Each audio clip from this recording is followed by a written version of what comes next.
IDFC first academy. So IDFC first பேங்க்கோட financial literacy course இங்கே share பண்ணிக்கலான்னு நினைக்கிறேன்.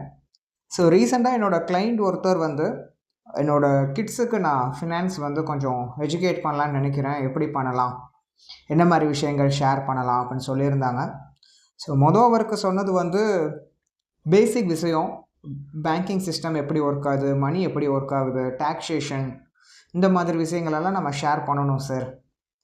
அதுக்கப்புறம் கொஞ்சம் கொஞ்சமாக ப்ராக்டிக்கல் நாலேஜ் கொடுக்கலாம். ஸோ பேசிக் நமக்கு தெரியணும் அப்படின்னு சொல்லியிருந்தேன். அந்த டைம் எனக்கு கிடைச்ச ஒரு ரிசோர்ஸ் தான் இது. ஸோ இதில் பார்த்தீங்கன்னா ஐடிஎஃப்சி ஃபர்ஸ்ட் அகாடமி அப்படின்ற ஒரு இனிஷியேட்டிவில் ஐடிஎஃப்சி ஃபர்ஸ்ட் பேங்க்லேருந்து இதை ஆஃபர் பண்ணுறாங்க.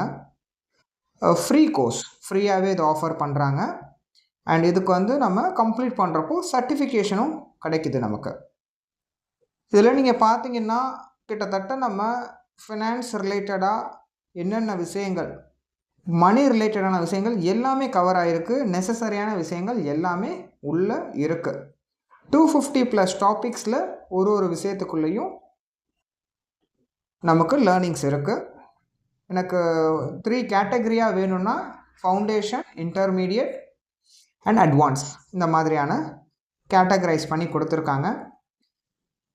பார்த்திங்கன்னா நம்ம எஜுகேஷன் சிஸ்டமில் ஃபினான்ஷியல் லிட்ரஸி, நிதி சார்ந்த கல்வி இல்லை. நம்ம ஒரு பேசிக் லெவல் ஸ்கூலில் படித்தாலும் சரி, பெரிய ஸ்கூலில் படித்தாலும் சரி, அது பெரும்பாலும் நம்மளோட எம்ப்ளாயபிலிட்டி ஸ்கில்ஸை ஃபோக்கஸ் பண்ணி தான் இருக்குது. அதாவது சம்பாதிக்க வைக்கிறதுக்கு என்னென்ன விஷயங்கள் வேணுமோ அதை நோக்கி இருக்குதே தவிர, சம்பாதித்த பணத்தை க்ரோ பண்ணுறது, பாதுகாக்கிறது, டாக்ஸேஷன் ரிலேட்டடான விஷயங்கள், எக்கனாமி ரிலேட்டடான விஷயங்கள் அதில் இல்லை. அதனால் ஈவன் நம்ம பெரும்பாலும் பார்த்திங்கன்னா ஒரு லயபிலிட்டி வாங்கிடுறோம், அசட் அப்படின்னு நினைக்கிறோம், சேவிங் ஸ்கீம்ஸில் போயிட்டு இன்வெஸ்ட் பண்ணுறோம்.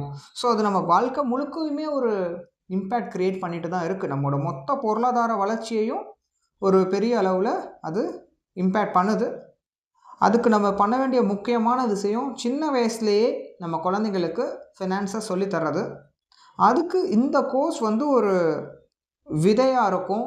ஒரு லாங்குவேஜில், ஒரு இங்கிலீஷ் லாங்குவேஜில் எப்படி ஏபிசிடி தெரியணுமோ அந்த மாதிரி இந்த கோர்ஸ் அவங்களுக்கு ஒரு முழுமையான ஒரு பேசிக் அண்டர்ஸ்டாண்டிங் கொடுக்கும். இது அவங்க பண்ணுறப்போ அவங்களுக்கு மேலும் பல விஷயங்களில் இன்ட்ரெஸ்ட் வரும். அவங்க இன்னும் அட்வான்ஸாக கற்றுக்குவாங்க. இது கண்டிப்பாக உங்கள் குழந்தைங்களுக்கு ரெக்கமெண்ட் பண்ணுங்கள். வீக்கெண்ட்ஸில் ஒரு 30 மினிட்ஸ் இந்த ப்ரோக்ராம் படிக்க சொல்லுங்கள். இது அவங்க வாழ்க்கையில் நீங்கள் கொடுக்கக்கூடிய ஒரு மிகப்பெரிய எஜுகேஷனாக இருக்கும். நம்ம இயர்லி ஸ்கூல் ஃபீஸ் கட்டி படிக்க வைக்கிறோம். It is free. இங்கே நமக்கு அது ஃப்ரீயாக ரொம்ப முக்கியமான, வாழ்க்கைக்கு முக்கியமான ஒரு படிப்பு இங்கே நமக்கு கிடைக்குது. இதுக்கான லிங்க் நான் கீழே கொடுத்துருக்கேன், கோத்ரோ பண்ணி பாருங்கள். இன்னொரு முக்கியமான விஷயம், பேரண்ட்ஸ், என்னோடய இன்வெஸ்டர்ஸ் நீங்களும் அட்டன் பண்ணணும். இது குழந்தைங்களுக்கானது கிடையாது, குழந்தைங்களுக்கும் இது கொடுக்கலாம்.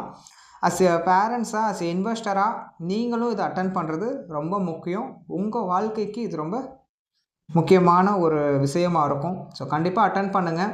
உங்களுக்கு தெரிஞ்சவங்க கூட ஷேர் பண்ணுங்கள், ஃபேமிலி அண்ட் ஃப்ரெண்ட்ஸ். நம்ம பெரும்பாலும் ஃபினான்ஸ் ரிலேட்டடாக பேசுகிறது இல்லை. ஃபேமிலி அண்ட் ஃப்ரெண்ட்ஸ் கூட பேசுங்க, ஷேர் பண்ணுங்கள். இன்வெஸ்ட்மெண்ட் ரிலேட்டடாக, ஃபினான்ஸ் ரிலேட்டடாக பேசுனா தான் நமக்கு நிறைய நாலேஜ் கிடைக்கும். So please do share. Attend பண்ணிவிட்டு உங்களோட எக்ஸ்பீரியன்ஸை எனக்கு ஷேர் பண்ணுங்கள். கமெண்ட்ஸில், வாட்ஸ்அப்பில் எனக்கு மெசேஜ் பண்ணுங்கள். Thank you very much.